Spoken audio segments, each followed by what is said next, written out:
And this is only something I'm literally thinking of right this second, but it's just sometimes when we talk about it, things just pop into my mind. Oh, yeah, me too. I don't know if I love the Alan Sapinsley Oh, storyline. that's so funny. I knew you were going to say that for some reason. I knew. Hello, everyone. Welcome back to Serialized. I'm Kino, joined again by Stephanie from Soprano Blueprints, and we're going to be continuing our discussion of Season 4 of The Sopranos. How you doing today, Stephanie? I'm doing well, thanks. How about you? I'm doing quite well, and I'm excited to jump into Season 4 because this is the first season post 9/11, which happened during the run last season, and very much changes the direction and tone of the show. You know, being not a New York specific show, but being like that East Coast focused show. 9/11 had a huge impact on the people working on the show and the direction the show takes. Definitely. And I think it's interesting how they take the Twin Towers out of the intro to the show, which is something that's, of course, a big distinction. And I also, it's the first time that Tony brings up with Dr. Melfi the fact that he's probably going to end up either dead or in the can. Because I used to think that it was really only when Bobby brought it up specifically. But when I was rewatching the first episode of season 4, he said, for most guys like me, it ends, either dead or in the can. And so I thought that was something that was interesting.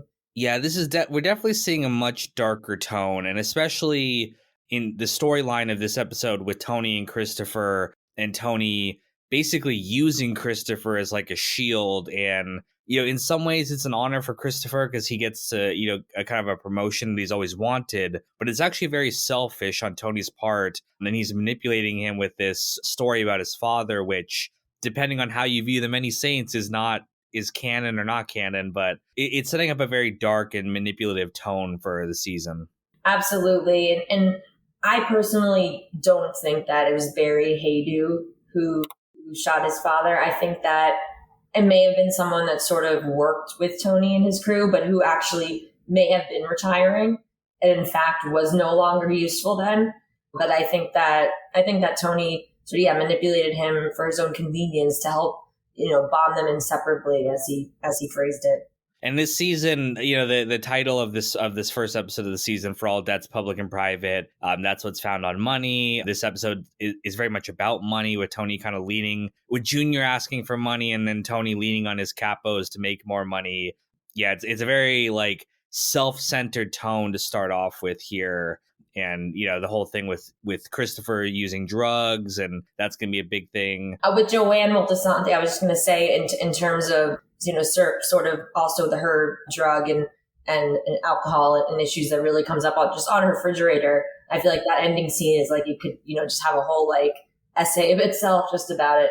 The opening World Destruction by Time Zone, the kind of not montage, but the music that plays over the beginning, again, kind of sets that tone too, that like, okay, this is a much darker world. There's going to be a lot of stuff that's going to go even more wrong. I mean, we talked about how last season was very dark too, but yeah, the world has definitely changed post 9/11 in the Sopranos. And the lyrics age very well, unfortunately. Yes, they really do. The show is ahead of its time for a lot of stuff. But yeah, moving on to episode 2, No Show. This one deals a lot with Meadow, her dealing with the death of Jackie, what she wants to do. She wants to go to Europe. Tony, is sort of okay with it for a while, but then kind of is not. Her going to a therapist. It's again kind of continuing off of what we saw at the end of the last season with her kind of rejecting her family a little bit. I'm done telling people you work in, environmental consulting, whatever she says. Environmental cleanup. Yeah. She comes very close to kind of confronting the hypocrisy like she did last season. But at the end of the episode, she actually goes back to school instead of running away, which I think is a very Meadow thing to do. She's someone who will kind of rebel, but at the end of the day, she tries to do the right thing for herself as compared to some of these other characters. Definitely. And I think sort of how like in University, we saw these parallels and these contrasts between Meadow and Tracy. I think in this episode, to me, it seems like there's a little bit of that with Meadow and Adriana. Sort of Meadow, this whole debate about her wanting to go to Europe, and this idea of her being able to get away or not. And then and right after that, the FBI then brings in Adriana, and essentially she almost then at that point loses her freedom of movement or her ability to really choose where she's going to go in life. Yeah, I mean, this is a very Adriana focused story too, with her dealing with Danielle, who really is her only friend on the show. We actually never see her ever have a friend outside of Christopher. We see her occasionally hanging out with the other mob wives, as we'll see like next episode, or maybe it was this episode. But besides that, she doesn't have any friends her own age, and besides this undercover FBI agent, which is really sad when the secret is revealed and it's like, oh, the one person she thought she could trust, especially with the information about her potentially not being able to have a baby, is someone who was going to betray her. So it's a very sad situation for Adriana. It really is, the fact that she opened up to her like that. And then I know we'll talk about it later on when we get to Pyomai, but how then, she just straight up then leaves. I feel like it probably, whatever sort of fear of abandonment that Adriana might have had, that whole everything that went down with Danielle probably just made it 100 times worse. Because yeah, like you said, the one person that she actually could talk to or felt like she could open up to, who wasn't just gonna respond with something stupid, which at the end of the day, it wasn't. Even when she talked to Christopher, she couldn't really talk to him like woman to woman sort of thing. So it was like she finally had that, and then whoop, you're gone. Oh, and here's a gift for you. It's the FBI. And we'll even see in later episodes when Danielle leaves, like she's not working with Adriana even as an informant anymore. Adriana's sad. She's like, why are you leaving? Like, I don't want to work with this new woman. Like, even though she hates Danielle, like it's still like losing a friend. Yeah, exactly. That it was like that. It was almost like it hurt even more because, and it made me think of when this kind of going back to season 2, when FBI agent Kubatoso says to Skip, these things can work two ways, Skip. You can find yourself getting too close. I feel like that happened like on Adriana's end with Danielle. I don't know how much Danielle actually cared about Adriana. We see her offering a word of, comfort at the end, basically being like, that thing we talked about, like, it'll be okay. Oh, I thought that was nasty. That's interesting that you interpreted it that way, because I thought she was purposely being like almost rubbing it in her face. Oh, really?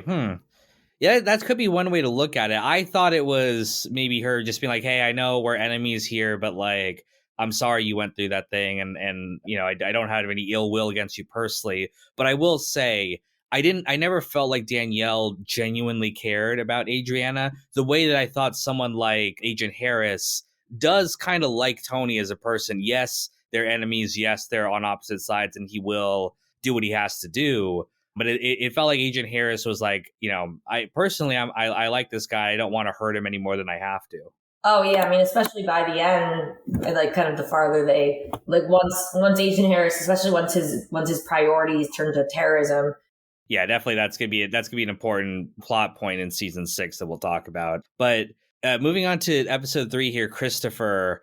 Another episode that many people kind of consider to be a bad episode, or one of the worst episodes of the show. What do you think about Christopher? Do you like it or not like it? I won't say that it's one of my favorites. I did really like the ending scene where they were going back from the casino, and they have the whole whatever happened to Gary Cooper, he died. So I very much like the very opening scene where we see it from the point of view of above Satriali's, and there's like the big Satriali's pig and the guys sitting below. So I really like that in terms of cinematography aspect.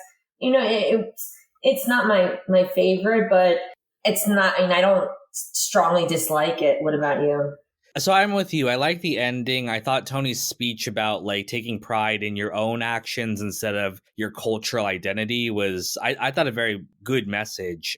On hindsight, rewatching this, you can kind of be like, okay, we're dealing with like the Native American guy and his hot assistant. That plot point really doesn't go anywhere. We're dealing with the white guy kind of passing himself off as a Native American. That doesn't really go anywhere. Although we will see him again later on in Eloise, I think. But it doesn't feel like this is a real character that we're learning about. It feels more like just like, oh, okay, this is just a caricature that we're dealing with. So I can understand why people don't like the main action of the episode.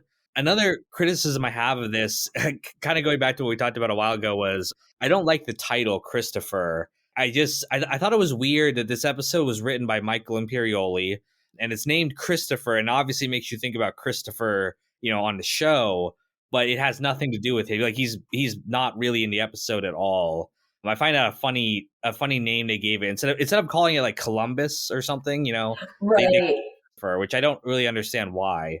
Yeah, that's a good point in terms of like, right, because obviously the Christopher Columbus, but then, yeah, why Christopher other than the fact, was it, yeah, it almost makes you think like, was Michael Imperioli trying to like give a subtle nod to himself? Not in like a ridiculous way, but just, yeah, because you can't really like, I know what you mean.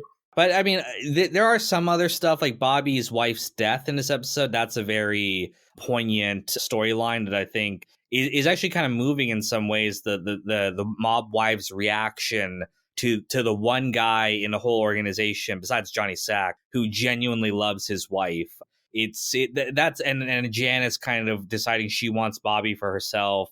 So there are some good elements to this, but the main Native American stuff, I can kind of see why people don't really jive with it that much. Yeah, I can, and I think it almost like it's one of those things where you try not to, want to put too much politics like into, into the show, because then, of course, people start like having sort of these debates. So I almost feel like, yeah, I'd rather like, yeah, it didn't really flow exactly with the with what else was going on. But I really agree that Steve Sherpa, he did an amazing job acting, like really, really going deep into his emotions to sort of channel that raw sadness.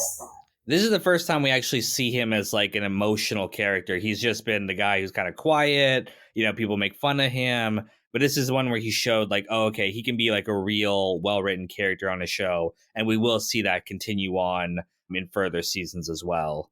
But moving on to The Wait, a very funny episode. This kind of joke about Johnny Sack's wife that becomes this much bigger thing. It's like, again, like schoolgirls almost like talking about a joke that someone made. But I thought it was also a very I liked that about Johnny Sack. They added this element to his character where he does genuinely love his wife, and it makes him stand out among the other mobsters. Absolutely. And I think it's a great episode for Carmine Sr. When I think of the episode, one of the scenes I think of is their sit down and, Carmine saying, it's settled, John. So either name a price, or I think he did a really great job in this episode. And like the chemistry of them all together, just everything like flowed really well. I think it was just, yeah, very well put together episode. We also have the relationship between Furio and Carmela. It's first introduced in season 4. Even though we saw Furio all the way since season 2, it's not really till season 4 that we start to see that like, oh, Carmela is attracted to this guy. In the first episode, she's waiting for him to arrive. She kind of made herself look sexy, even though she's like, in her bathrobe. Right. Like Good Father Phil, it kind of reminds me of that. Yes, exactly. And when Christopher shows up, she's like, where's Furio? But we're seeing that, like, yeah, she's deeply attracted to this guy, while at the same time, her relationship with Tony is sort of having problems because of money. Like she doesn't feel respected or appreciated for being herself. It's just kind of like a monetary relationship. And so, again, this is another thing that a lot of people hate. A lot of people hate the Furio Carmela storyline. Where do you land on that? So I think it's very interesting. And I think that, just like sort of there's this less innocent, more vulnerable, darker world at that time. Of course, Carmela's more paranoid and more worried than ever about Tony, about something happening to him. I mean, after 9/11, everyone realized they were more vulnerable than they thought. So I thought it was really interesting. I think it's one of those things where, or it's a situation that I think leads some people to wonder, like, Furio came back in the end, sort of like, what ended up happening with Furio? I think there's a lot of good speculative or hypotheticals or what ifs in terms of, the overall conclusion to Furio, but I certainly don't have a problem with it. I think it's an interesting parallel. I mean, Tony has all of his different Gumars, so why shouldn't, Carmela have her own little projects? I definitely understand why Carmela's attracted to Furio. I have a little bit more of a problem with, I don't think that the series does a good enough explanation of what made Furio fall for Carmela. Like, obviously she's a beautiful woman, but like, what was it about her character that made Furio be like, man, I love this woman. I might kill her husband just to have her. We get a couple of hints about it, and maybe it's as simple as just the fact that she's beautiful and she's, an American and he's attracted to her, whatever. But I think that's one of the problems that people have with it, where it doesn't feel quite as genuine because we never get Furio's perspective. It's all Carmela's perspective. Right. I can see that because we don't really ever see them too much one-on-one. So it's almost like you think like, how could he have fallen that hard for, just coming in for coffee every morning? But I think it maybe, she sort of, just like she said, oh, he asks about me and he's interested in me. I think that might be part of it for him too, that someone's actually, asking about him and is interested in him. Because he's probably just used to talking mostly to people like Tony, where it's all transactional. So it might just, I think, be just a matter of a woman that wants to get, actually talk to him. I think that's it. Because later on in Eloise, I think he has a line about where he talks about why he didn't work out with the girl that Carmela sets him up with because there was no communication. So again, I think that, yeah, it is that. But I wish we had seen more of it.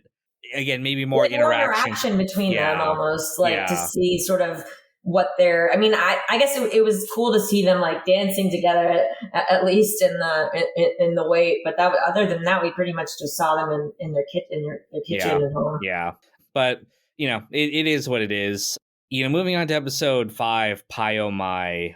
This introduces the horse, which is a really big thing this season. Like, it actually is a big plot point and a big element of character development for Tony, his love of animals here. And we'll see that in this episode when at the end, when he's like, taking care of the horse, sitting with her, we see this kind of like genuine love of animals that he has. Definitely. I think it shows this softer side of him and his ability sort of let his guard down with animals. He's not worried about, what's their agenda, what are their ulterior motives. Like, he's able to just be. And I think that's what also really, appealed to him with Pio Mai. We also have more money fights between Tony and Carmela this episode. She wants, a trust set up for herself in case Tony dies. He refuses to do it because he doesn't basically want to support her if they get divorced or something, which that's going to be a thing coming up here. But I think it's funny that, like, as much as Tony reassured her in the first episode that, like, you're taken care of in perpetuity, and he'd always, said that, it's actually really not. For multiple reasons, we'll see that, like, yeah, the money's not going to be there for you if things don't go the right way. Right. If it was, then he wouldn't have had to end up borrowing so much money from Ash down the line. But yeah, I think she's, she knows that there's so much that she doesn't know. And it's harder, it's hard for her to be naive. And then along with the fact that she's sort of getting interested in this other man, I think she's becoming almost less lenient with Tony because now she feels like, oh, actually, this is the kind of attention that I deserve, or this is sort of what I want. And then but there's this guy sort of, he's still acting like an asshole. Definitely pushing her towards Furio more. Again, the one man who actually listens to her and appreciates her. We also have Janice continuing her move to get Bobby and kind of freeze out everyone else in her life. It's funny, we get the return of Jojo Palmise, who we haven't seen since the end of season 1 when her husband Mikey dies. But there's sort of like a race between these widows or single women to try to get Bobby, who one is just a great guy because he's the one guy who actually loves his woman, but also in a sense that, he's a made guy, he's connected. So he's actually kind of a prize for a lot of these single women. I think it was hilarious how Janice is using her binoculars to look out the window and basically spy on and see what was going on. And then when she saw Jojo there, and it makes me think of Livia, who, when she was looking out the window and then saw, the male lady across the street, it's like very mother-daughter sort of moment. But yeah, and it goes to show just how slick Janice is. She's can be very manipulative. She knows just how to do it because she got what she wanted. Yes, she did. And we'll talk more about Janice and Bobby because I think that as horrible as she was, and probably how much better off Bobby would be not to have married her, I think there was like a genuine like love there. Obviously it was a selfish love. She wanted Bobby to be an earner. She wanted that kind of unconditional emotional support that she didn't get from other guys. But I think she did like care about him to a certain extent. I mean, she did put in the effort to try to seduce him with taking care of his kids, being there for him. Was it towards her own selfish ends? Yes. But we see that when Janice wants something, she's not lazy about it. She's willing to put in the work to get it. No, even though that sometimes goes into the realm of doing some less than reputable things. Oh, absolutely. And I think, both things can be true. It can be, selfish manipulation that sealed the deal. But then I think also she could still love him, and certainly, their daughter, Nika. And, and she does make an effort for him the following season when she tries to go to anger management. So, yeah, I think the way that she sort of manipulated things to get him was wrong. But, at the end of the day, she also, made him happy at some point, obviously, or he wouldn't have wanted to marry her. So I think that, as sad as it was, she might have sort of kind of helped him, lift him up out of the water from like drowning in his grief. Yeah, I think their relationship is more complicated than just, she's awful and he's good. I think they both there was some genuine happiness there, that just like Tony and Carmela. Was it toxic? Absolutely. But was there something there that kind of made these characters work to a certain extent? I think so too. But moving into the next episode, Everybody Hurts. This is a very another interesting episode. It's a very emotional episode for Tony. He learns about Gloria Trillo's committed suicide off screen after their horrible breakup at the end of the last season, and he feels very guilty for it. We see that like Tony does feel guilt for his actions. He tries to drown it in like his sins and avoiding the issue, but when he's kind of forced to confront it, he gets very depressed about the pain that he causes other people. Oh yeah, and I think his dream and his nightmare, it really did a powerful job of showing that, and showing that was sort of something that was going through his head. He was thinking about, oh, how did she do it? Thinking about, that he was probably, the last person there, and that his presence, sort of what triggered it. But yeah, and it's also, a big Artie episode as well. And almost, thank goodness, as morbid as it is, if he hadn't found out about Gloria's suicide when he did, he may not have been as proactive about getting over to Artie to make sure that Artie was okay. Yes. It's an interesting situation with Artie. Okay. So he goes to Artie and offers him money, and it's sort of going along with the theme of this episode, where he's trying to do good things to make up for the guilt he feels about Gloria. He's nice to Brian Camerata, Carmela's cousin. He's nice to Janice. I mean, he gives Artie this money, but Artie at the end of the episode says that like he thinks that Tony subconsciously knew it wasn't going to work out, and he would use it selfishly, which, even though Tony denies this, like we talked about with Davey Scatino, he even has, there's a parallel between the lines. When Tony tells Davey, he's like, it's my nature, the scorpion and the frog. Artie says the same thing here. He's like, it's in your nature. You're like a hawk and I'm like a mouse. Yeah, he's like, I don't blame you. I envy you. Yes. So I think subconsciously, yeah, he did think that like, hey, if this doesn't work out, I can use it to wipe my tab, and it's no skin off my back. Right. It's sort of like his safety blanket. Like he knows he's not going to like actually, he wouldn't hurt Artie either, but he'd use him the way he uses other people. And I think that again, when Artie says it about it, that's why he reacts so negatively to it. He's like, he just got reminded again in the midst of trying to forget what he did to Gloria. He got reminded that like, yeah, he is a very destructive, negative influence to the people around him. Am I a toxic person? Yes, he is. 100%. But we also have another plot line in this episode about AJ kind of dealing with the fact that his girlfriend, Devin Pillsbury, makes her family's way wealthier than he is.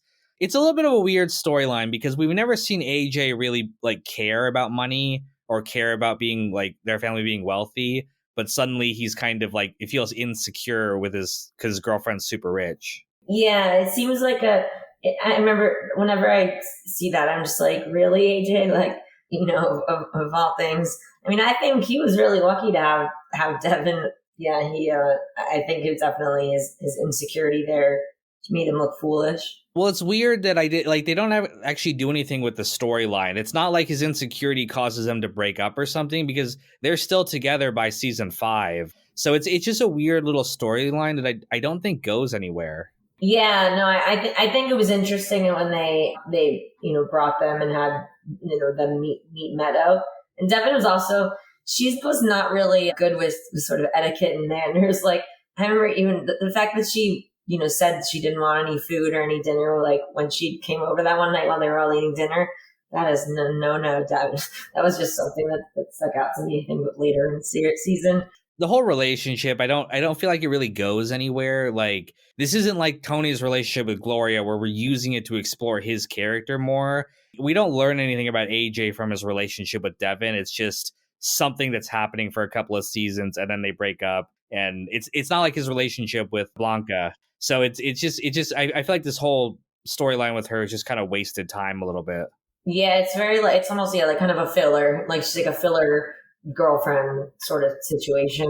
But moving on to the next episode here, watching too much television, we have Adriana kind of dealing with the fact that she's an informant and, she doesn't know how to deal with that. She proposes to Christopher that they get engaged, which leads to a huge fight when he finds out she can't have children. It's a very Adriana. We have a lot going on with Adriana here, kind of dealing with the trauma, just like we saw with Big Pussy of being an informant. Yeah, definitely, and I think it's just with I like how they play with the title of this episode, the fact that she watches too much television, and that's where she's getting these ideas about not having to testify against her husband if they get married, and I think it was a interesting episode with Ralph. Also, it sort of showed with them partnering for the HUD scam. I think it showed like something other than murder and other than something that didn't involve guns, but that was really a way that they sort of robbed people and took advantage of the system. So it was just interesting how they showed the whole transaction really. Yeah, and I mentioned this all the way back in season 1, but I thought that the character of Maurice Tiffin could have been played by Reverend James Jr. because they are both, African American nonprofit workers. Yeah, I could see that. I could see that too. It's interesting that they didn't bring that character back and instead introduce this one guy for this one episode. Yeah, that is interesting because you could have also the Reverend. He could have also been the executive director of that nonprofit, for example. So he could have it could have been they could have just kept the same actor and sort of had and also in at Livia's funeral. We have a scene with Ronald Zellman and him together. They both go to Tony and say like, "Hey, sorry for your loss." And he's like, Assemblyman Zellman, do you know the Reverend? So yeah, it's just interesting that we have this character here. We set this thing up, but they didn't bring him back for this one. I do like that the very end when he and Zellman are walking it, and they're at the thing, and they talk about what are we supposed to be the only honest men, and I think that was just sort of can really be applied to just the whole show and the whole, different just themes and sort of just this. Well, it was also about corruption too. Like they started out these idealists who wanted to do good. They were fighting for civil rights and stuff like that. And in the modern age, they're corrupted and selling out people for money. So yeah, again, that's a constant theme we see throughout the show. And I also like that we got to see Tony sort of bring Brian Camerata under his wing. And I think that's one of the reasons why Carmela feels so like alienated this episode. It's like even her cousin who was supposed to be on her side in terms of the will or the living trust. Now he's fallen under Tony's spell and she has one less ally than she had before. Oh, absolutely. And she knows quite well. She's someone who also fell under Tony's charm, a long time ago. So she knows just how easy it is. So yeah, now she's like, wait, yeah, you're my cousin. Yeah, we also there's a couple more elements in this episode. I think Adriana's bridal shower where we see her, like we talked about before, surrounded by the women who are supposed to be her friends. Yet it's clear she feels so isolated from them, both because she's an informant, but I also think too because she just doesn't relate to these women. Like I said, these aren't really her friends per se. It's just kind of extended family. Yeah, absolutely. I think she's starting to really feel the weight of no pun intended, the weight of having to be an informant and knowing that this is all sort of for that reason, not for the actual right reason, like, oh, I really want us to get married right now because we love each other, but oh, I want to do it so that I don't have to testify because I'm a rat. And I think it was a really great transition from Ralph, Tony, and Sil like toasting to their HUD scam and laughing. And then we instantly hear all the girls laughing at Adriana's bridal shower. So it was a good example of sort of like these worlds are so close, but so far. And the final thing of this episode was Zellman was dating Tony's ex-girlfriend, Irina. At first, he's okay with it, but then he, starts to get jealous and, he lets his emotions take over and he viciously beats Zellman for it, which is going to bite him in the ass because it's going to lead to the destruction of his marriage at the end of the season. But we'll talk about that when we get to Whitecaps. But mergers and acquisitions, the next episode here, again, kind of continuing the theme of money. Carmela stealing $50,000 from the bird feeder, which is, kind of become a meme in the show. But again, so much of the season revolves around money and people's, kind of using it, for their own needs. But that ending scene between the two of them where she leaves the fingernail on the dresser and he knows she knows. And they both know that she's taken the money, but he can't say anything. It's perfect ending scene. It's such a great example of you don't have to say something. Like it just you feel it in the air, and it's just one of the perfect endings of the show. Absolutely, it reminds me of the end of Guy walks into a psychiatrist's office when Carmel's like silently preparing the meal and taking it out of the microwave, and then they're both sitting at the table silently, eating. But yeah, I think. And this is, the episode where Tony meets Valentina. So it's another, they merged. He acquired Valentina from Ralph. You honestly start to feel a little bit bad for Ralph after all the stuff he goes through this season, like losing his girlfriend to Tony, losing his horse to Tony. I know next episode, obviously, we'll talk about Ralph's whole storyline. But yeah, it's like this guy can't catch a break. But we saw how much of a piece of shit he was last season, so it kind of makes up for it. Yeah, whoever did this certainly, it turns the narrative on its head a bit for me in terms of Ralph as a whole.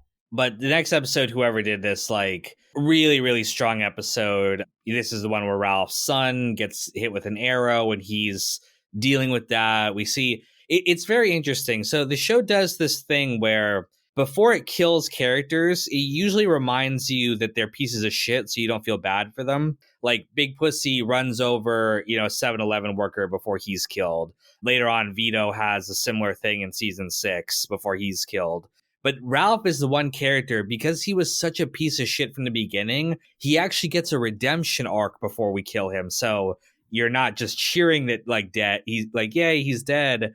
But we actually see him kind of genuinely reform a little bit here. One of the reasons that I don't think it was him behind the fire, but I know that we could, talk about that for hours, but I do think that he genuinely wanted to at least try to be different. Whether that would have lasted, we don't know, but we didn't know because Tony didn't really give us a chance to. We don't know, and no matter what David Chase says, I hate this thing where it's like, I don't believe creators can, after the fact, just tell us what happened. It has to be within the work itself, and I think there is a genuine question of whether he started the fire or not, and I think it's meant to be very open-ended.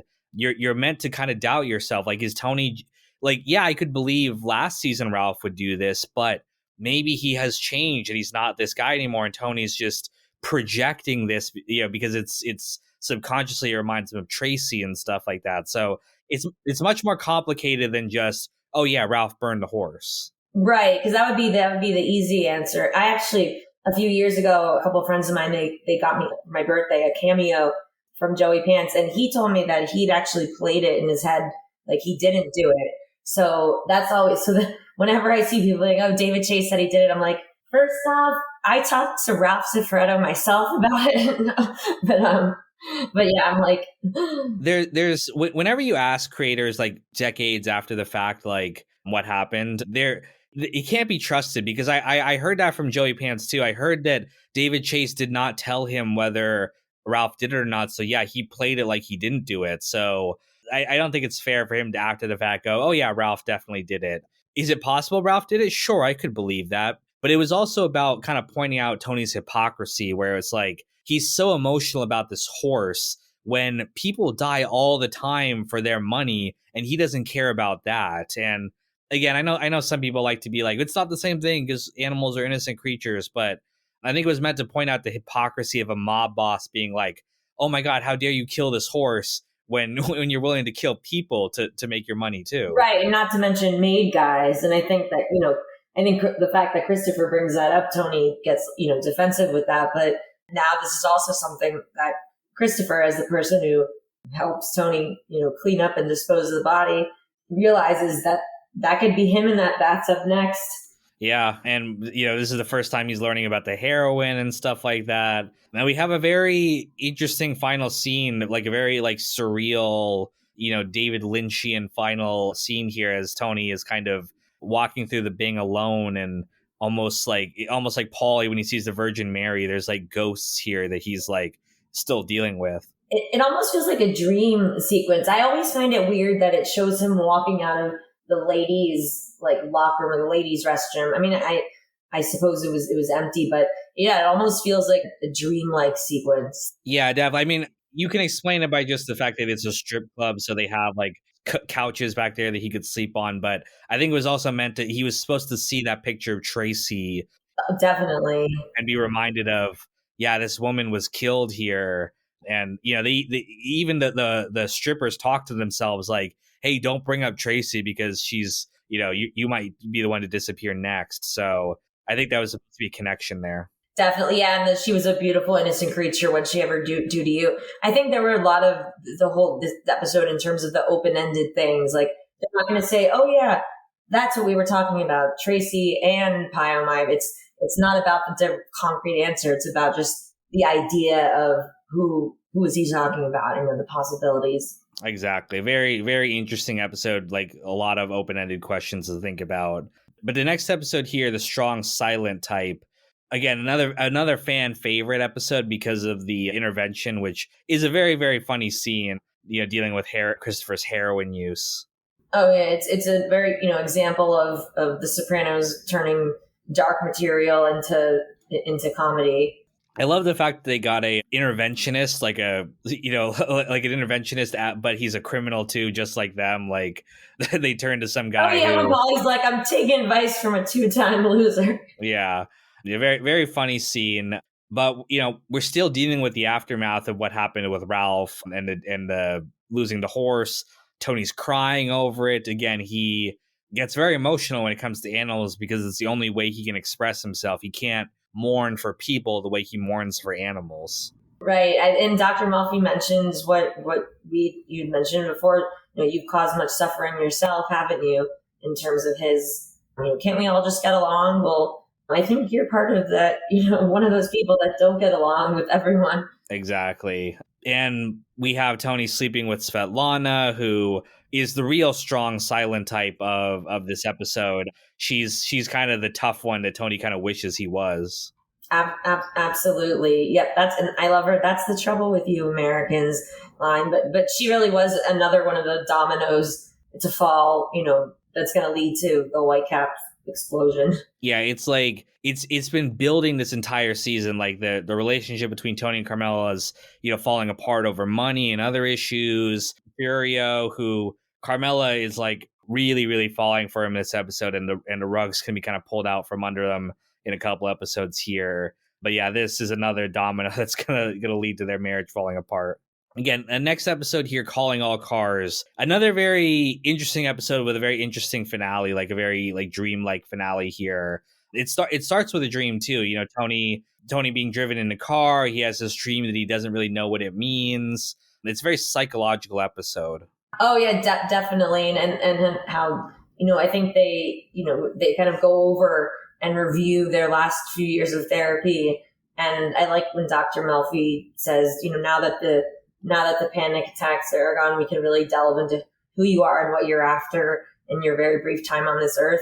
And I thought it was a very powerful quote, for anyone really. But then unfortunately, because Tony gets so blocked after a certain point, they really aren't able to delve much deeper, as they'll see. But I think it was still a powerful quote, just in general as a whole. And he leaves therapy in this episode. He says he's done with it, gives her a kiss on the end as he leaves, which is, on one level is his sort of like, he flirts with like every single woman he meets. But I also think it was very like loving and intimate gesture, that because he does feel this level of intimacy and connection with Melfi. So that was interesting that he left this episode. Yeah, very, very interesting psychologically, and yeah, definitely with the dream sequence at the end, and in terms of it looking like his mother, and thinking, oh, so that was that was one of his ancestors, in terms of when a lot of big picture stuff. And we also have the final kind of nail with Bobby and Janice, where she scares his children with probably the worst thing she's ever done. Rising Damp 666 was it? So creepy. But making him eat his wife's last frozen dish is like a symbolic getting rid of her memory, her ghost. Very ugly, manipulative thing to do. Even if he did need to move on in some sense, it was still like he wasn't ready to do this yet. She kind of forced his hand. Yeah, and she traumatized, like psychologically traumatized his children to do it. Yeah, that's like another good really good Bobby episode as well. And the final dream here, when Tony goes to Miami to meet with Little Carmine, first introduction of Little Carmine too, was a great character, but I love him. I love his character. He's great. But Tony has a very, very creepy dream where he sees this shadowy figure resembling his mother walking down the stairs. It's like, out of any dream they've ever had on the show, this is the most creepy. Oh yeah, for sure. And then of course we see that similar shadow come back later on in Mayhem. But I think it's interesting when, of course Tony, he's a sort of this Italian immigrant worker, so it's interesting thinking about his family, like in that historical sense as well. There's definitely an air of like death hanging around all these dreams, and we're gonna see that again in Mayhem. Oh yeah, with Ralph too. Even they're seeing him at the end again. Yes, but the next episode here, Eloise, Carmela and Furio, they're coming real close here to admitting their love for each other. Like, I love the fact too that Carmela brings AJ with her whenever she goes to Furio's house as like a safety net to make sure she doesn't go too far. And then AJ lets the cat out of the bag again and runs his mouth. Yeah, luckily it's only to Meadow, but Meadow like AJ has no idea what's going on, but Meadow instantly knows, like, oh, okay, yeah, this is why she's in love with Furio. But yeah, they come dangerously close to pulling the trigger. They have a date to go shopping together. Furio comes very close to killing Tony for disrespecting Carmela. Later kind of realizes that, like, okay, Les, I can't do this. This is not going to end well. And he completely leaves the show, which I think people are a little upset how abruptly he left, and they don't like that the show lost this character that a lot of people really like. But again, it's really tied into Carmela's storyline of unhappiness that we see in this episode.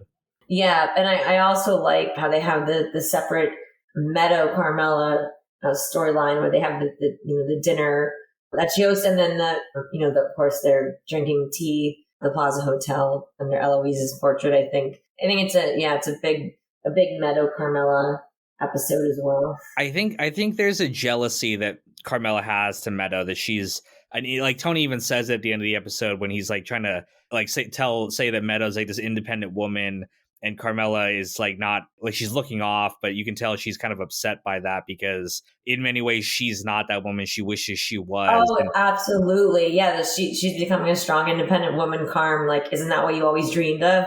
It's like, yeah, she dreamed of that maybe for herself as well. And of course, obviously she loves her daughter and she wants the best for her, but there's a part of her that like is like, why isn't that me? And we'll see that again when Meadow gets engaged, like, and Carmela starts crying. It's like, yes, she's happy for her, but it's like kind of reminding her of how bad her own life is from her perspective. Right, and right, exactly. And like how, and her lack of control over the situation, because that was also like just after the guy told her that he couldn't be, her lawyer. Yes, it's yeah, and it all comes to a head in this next episode of Whitecaps. We have a calm before the storm where everything's very nice.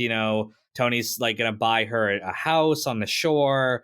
They're walking on the beach, kissing, happy, and then it all falls apart because of the actions that have been basically set up the entire season. Absolutely. So many things like little and big that impacted this, all the way up to AJ not playing good interference, like how like Liliana did when Irina had previously called the house. Oh, that line she has where in I think she says it in Russian too. Like maybe she speaks Russian, but yeah, she was like telling her off. But do you think Whitecaps is the best episode of the series? I think it's one of the best.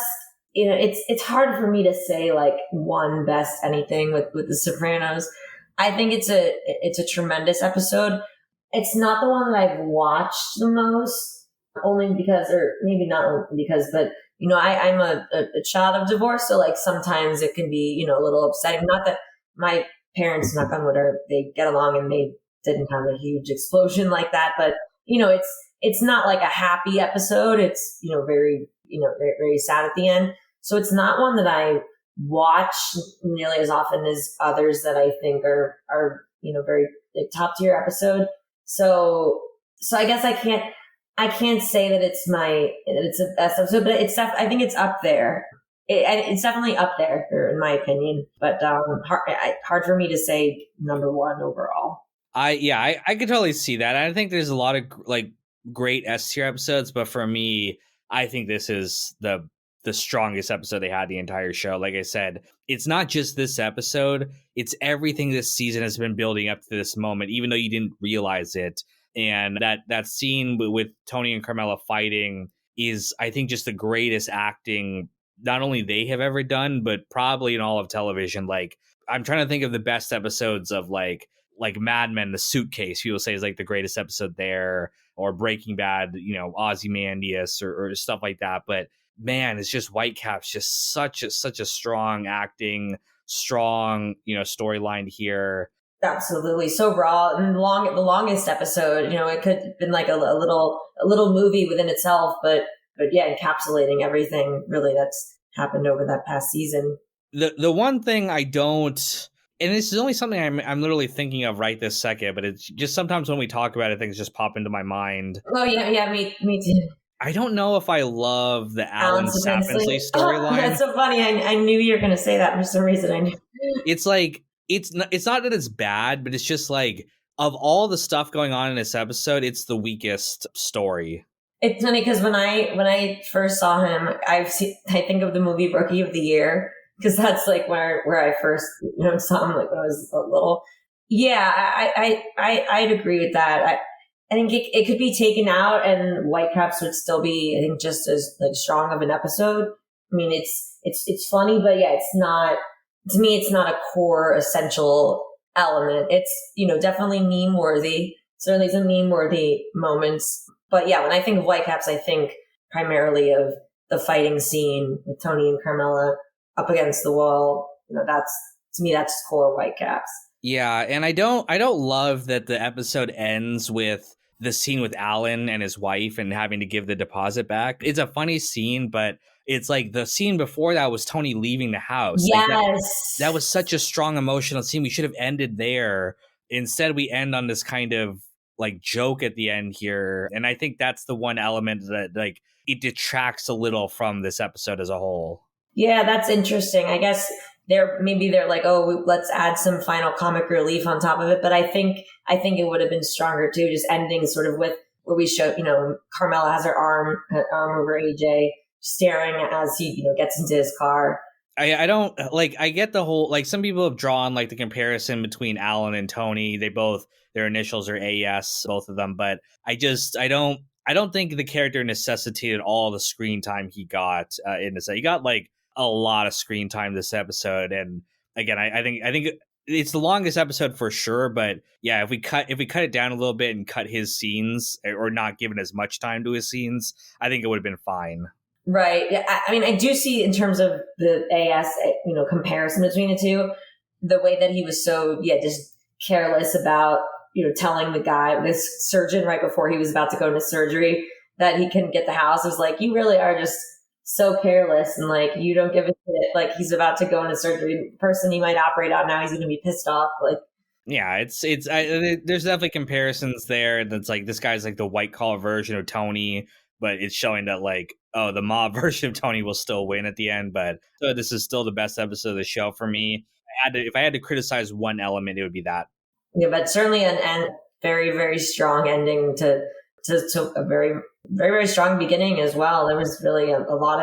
Like I'm sitting and looking at this list of episodes, and I'm wow, like that is a lot of stuff that happened. It's one of the strongest seasons overall, even though it's not one of my favorites to watch, just because a lot of it's very like sad and negative.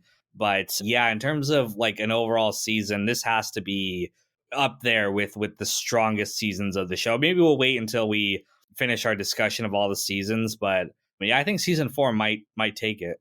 Oh yeah, I mean even just in this individual episodes too, like Whitecaps, whoever did this, yeah, really, really, really powerful stuff. Any final notes you didn't get a chance to talk about before we end the episode? Not that I can think of. I'm sure I'll think of plenty of things later, randomly at 3 a.m. when I wake up. But for now, I think I'm good. But yeah, there's certainly a lot. Certainly could be much more time, spent talking about season 4. There's a lot. Well, we could spend 10 hours talking about every episode of the show in general. Yeah. But yeah, we thank you guys so much for listening to this, and stay tuned for the next episode where we'll cover season 5 coming soon. Thanks.